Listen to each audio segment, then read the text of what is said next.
ಕೊಪ್ಪಳದಲ್ಲಿ ನಿರಂತರ ಸುರಿದ ಮುಂಗಾರು ಮಳೆಗೆ ಹೆಸರು ಬೇಳೆ ಹಾಳಾಗಿ ಕೈಗೆ ಬಂದ ತುತ್ತು ಬಾಯಿಗೆ ಬಾರದ ಸ್ಥಿತಿ ನಿರ್ಮಾಣವಾದರೂ ಕೂಡ ಮುಖ್ಯಮಂತ್ರಿಗೆ, ಸಚಿವರಿಗೆ, ಶಾಸಕರಿಗೆ, ರಾಜ್ಯದ ರೈತರಿಗೆ ಹೆಸರು ಬೇಳೆ ಪರಿಹಾರ ನೀಡಬೇಕೆಂದು ಬೆಳಗಾವಿ ಚಳಿಗಾಲದ ಅಧಿವೇಶನದಲ್ಲಿ ಧ್ವನಿ ಎತ್ತಿ ಮಾತನಾಡದೆ ಜಾಣಕೂಣದಂತೆ ಕುಳಿತಿರುವ ಇಂತಹ ಜನಪ್ರತಿನಿಧಿಗಳಿಗೆ ಮುಂದಿನ ದಿನಮಾನಗಳಲ್ಲಿ ತಕ್ಕ ಪಾಠ ಕಲಿಸುವುದಾಗಿ ರಾಜ್ಯ ರೈತರ ಸಂಘಟನೆದ ಮುಖಂಡರು ಎಚ್ಚರಿಕೆ ನೀಡಿದರು. ಕಳೆದ ಮುಂಗಾರು ಹಂಗಾಮಿನಲ್ಲಿ ಕೊಪ್ಪಳ ಜಿಲ್ಲೆಯಲ್ಲಿ ವಿಪರೀತ ಮಳೆ ಹೆಚ್ಚಾಗಿ ಹೆಸರಿನ ಬೆಳೆ ಸಂಪೂರ್ಣ ಹಾಳಾಗಿತ್ತು. ಹಾಳಾದ್ರೂ ಕೂಡ ಯಾವುದೇ ತರನಾಗಿ ಜಿಲ್ಲಾಡಳಿತ ನಮ್ಮ ರೈತರ ಸಂಕಷ್ಟಕ್ಕೆ ಬಂದಿಲ್ಲ. ಯಾಕೆ ಬಂದಿಲ್ಲಪ್ಪ ಅಂದ್ರೆ ಯಾವುದೇ ಒಂದು ಸರ್ವೆ ಮಾಡಿಲ್ಲ, ಆಮೇಲೆ ಪರಿಹಾರನೂ ನೀಡಿಲ್ಲ. ಇಲ್ಲೇ ಪಕ್ಕದ ಜಿಲ್ಲೆಯಾದಂತ ಗದಗ ಜಿಲ್ಲೆಯಲ್ಲಿ 92 ಕೋಟಿ ರೂಪಾಯಿಯನ್ನ ರೈತರ ಬೆಳೆ ಹಾನಿ ಆಗಿದ್ದಕ್ಕೆ ಅವ್ರ ಖಾತೆಗೆ ಜಮಾ ಮಾಡ್ಯಾರ. ಅಂತಾದ್ರೂ ಕೂಡ ನಮ್ಮ ನೆರೆಯ ಜಿಲ್ಲೆಯಾದಂತ ಕೊಪ್ಪಳಕ್ಕೆ ಯಾಕೆ ಈ ಮಲ್ತಾಯಿ ಧೋರಣೆ ನೀಡ್ತಾರ ಸರ್ಕಾರ ಮತ್ತು ಜಿಲ್ಲಾಡಳಿತ?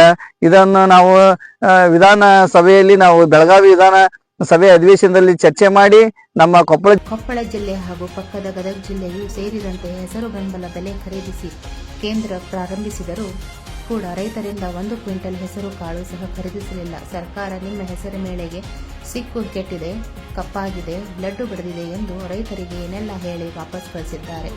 ಇಷ್ಟೆಲ್ಲ ಆದರೂ ಕೂಡ ಸರ್ಕಾರದ ಸಚಿವರು, ಶಾಸಕರು ಪರಿಹಾರ ಹಾಕಲು ಮುಂದಾಗಲಿಲ್ಲ ಎಂದು ಬೇಸರ ವ್ಯಕ್ತಪಡಿಸಿದರು.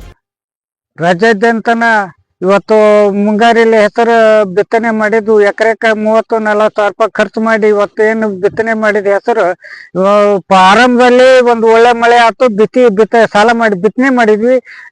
ಕಳೆದ 1 ತಿಂಗಳ ಆದ ನಂತರ ಏನೈತಿ ಅದು ಒಣಗ ಹಂತದಾಗಿದ್ದು ಮತ್ತು ಒಂದು ಜುಲೈ ತಿಂಗಳದ ಮಳೆ ಆಯ್ತು. ಮಳೆ ಆದದ್ದು ಜುಲೈ ತಿಂಗಳಿಂದ ಆಗಸ್ಟ್ ತಿಂಗಳವರೆಗೆ ಸತತವಾಗಿ ಮಳೆ ಸುರಿದು ಬೆಳೆ ಎಲ್ಲ ಸಂಪೂರ್ಣ ಹಾಳಾಗ್ಬಿಟ್ಟು ಎಲ್ಲ ಏನು ತಿನ್ನಕ್ ಸಹಿತ ಬರಲ್ಲ ಆ ರೀತಿ ಆಗ್ಯಾವ. ಆ ರೀತಿ ಆದ್ರೂ ಕೂಡ ಇವತ್ತು ನಮ್ಮ ಕೊಪ್ಪಳ ಜಿಲ್ಲಾ ಉಸ್ತುವಾರಿ ಸಚಿವ ಶಿವರಾಜ್ ತಂಗಡಿಗೆ ಅವರು ಇವತ್ತು ಪರಿಹಾರ ಬಗ್ಗೆ ಏನು ಅಧಿಕಾರಿಗಳು ಹೇಳಿ ಒಂದು ಸರ್ವೆ ಮಾಡಲಿಲ್ಲ. ಕೇಂದ್ರ ಹೌದು, ಪಕ್ಕದ ಗದಗ ಜಿಲ್ಲೆಯ ರೈತರಿಗೆ ಹೆಸರು ಬೇಳೆ ಪರಿಹಾರ ಬಂದು ತಿಂಗಳು ಕಳೆದರೂ ಕೊಪ್ಪಳ ಜಿಲ್ಲೆ ರೈತರಿಗೆ ಹೆಸರು ಬೇಳೆ ಪರಿಹಾರ ಯಾಕೆ ಬಂದಿಲ್ಲ?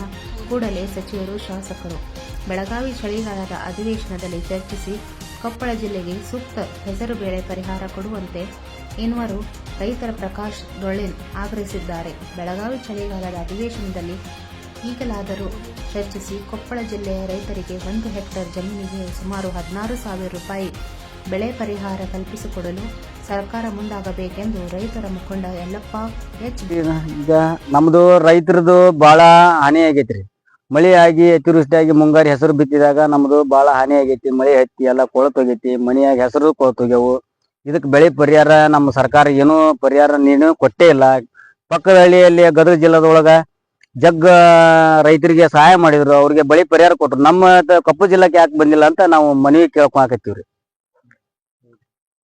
ಹಾಗಾಗಿ ಮತ್ತೆ ಇದು ನಾವು ರೈತರು ಬದುಕೋದ್ರೆ ಹೆಂಗ್ರಿ? ಇಲ್ಲ ಅಂದ್ರೆ ಉರ್ಲ್ ಹಾಕೊಂಡು ಸಾಯ್ಬೇಕು, ಒಂದು ಇಲ್ಲ ಎಣ್ಣೆ ಕೂಡ ಸಾಯ್ಬೇಕು, ಒಂದು ಆ ಪರಿಸ್ಥಿತಿ ಒಳಗೆ ನಾವು ಆಗ್ಬಿಟ್ಟಿವಿ ಅಂದ್ರ ಸರ್ಕಾರ ಯಾಕೆ ನಮ್ಮ ಮೇಲೆ ಕಣ್ಣು ತೆಗಿವಲ್ದು ಅಂತ ನಾವು ಇದ್ರಾಗ ಮನವಿ ಕೇಳಕತ್ತೀವ್ರಿ. ಯಾರು ಸರ್ವೇಕ್ ಸಹಿತ ಬಂದಿರ ಸರ್, ನಮ್ಮ ರೈತರಿಗೆ ಅಂದ್ರೆ ಏನು ಬೆಲೆನೇ ಇಲ್ದಾಗ. ರೈತ ಸಂಘದ ರಾಜ್ಯ ಉಪಾಧ್ಯಕ್ಷ ಅಂದಪ್ಪ ರುದ್ರಪ್ಪ ಕೋಳೂರ್ ಇವರ ನೇತೃತ್ವದಲ್ಲಿ ಸಿಎಂ ಸಿದ್ದರಾಮಯ್ಯ ಅವರಿಗೆ ಅಂಚೆ ಮೂಲಕ ಜೊತೆಗೆ ಇಮೇಲ್ ಮೂಲಕ ಮನವಿ ಪತ್ರ ಸಲ್ಲಿಸಿದ್ದು, ಅಲ್ಲದೆ ಕೊಪ್ಪಳ ಜಿಲ್ಲೆ ಉಸ್ತುವಾರಿ ಸಚಿವ ಶಿವರಾಜ್ ತಂಗಡಗಿ ಅವರಿಗೆ ಸಿಎಂ ಆರ್ಥಿಕ ಸಲಹೆಗಾರ, ಯಲಬುರ್ಗಾ ಕ್ಷೇತ್ರದ ಶಾಸಕ ಬಸವರಾಜ ರಾಯರೆಡ್ಡಿ ಅವರಿಗೆ, ಜಿಲ್ಲಾ ಅಧಿಕಾರಿಗಳಿಗೆ, ತಾಲೂಕು ಅಧಿಕಾರಿಗಳಿಗೆ, ರಾಜ್ಯ ರೈತರ ಸಂಘದ ಕಾರ್ಯಕರ್ತರಿಂದ ಹಲವಾರು ಬಾರಿ ಸರ್ಕಾರಕ್ಕೆ ಮನವಿ ಪತ್ರ ಸಲ್ಲಿಸಿದರೂ ಕೂಡ ಸ್ಥಳೀಯ ಸಚಿವರು, ಜನಪ್ರತಿನಿಧಿಗಳು, ಅಧಿಕಾರಿಗಳು ಒಂಟಿಯಾಗಿ ಹೆಸರು ಬೇಳೆ ಸಮೀಕ್ಷೆ ಮಾಡಲಿಲ್ಲ. ಸಂಬಂಧಪಟ್ಟ ಅಧಿಕಾರಿಗಳು ಕೂಡ ಹೆಸರು ಬೇಳೆ ಸಮೀಕ್ಷೆ ಮಾಡಲಿಲ್ಲ. ಜಿಲ್ಲೆ ರೈತರಿಗೆ ಬೆಳೆ ಪರಿಹಾರ ಕಲ್ಪಿಸಿಕೊಡಲಿಲ್ಲ. ಇಂಥ ಜನಪ್ರತಿನಿಧಿಗಳು, ಸಂಬಂಧಪಟ್ಟ ಅಧಿಕಾರಿಗಳ ನಿರ್ಲಕ್ಷ್ಯದಿಂದ ಕೊಪ್ಪಳ ಜಿಲ್ಲೆಯ ರೈತರ ಬೆಳೆ ಪರಿಹಾರದಿಂದ ವಂಚಿತರಾಗಿದ್ದಾರೆ. Andappa Kolur, 9 live news, Koppal.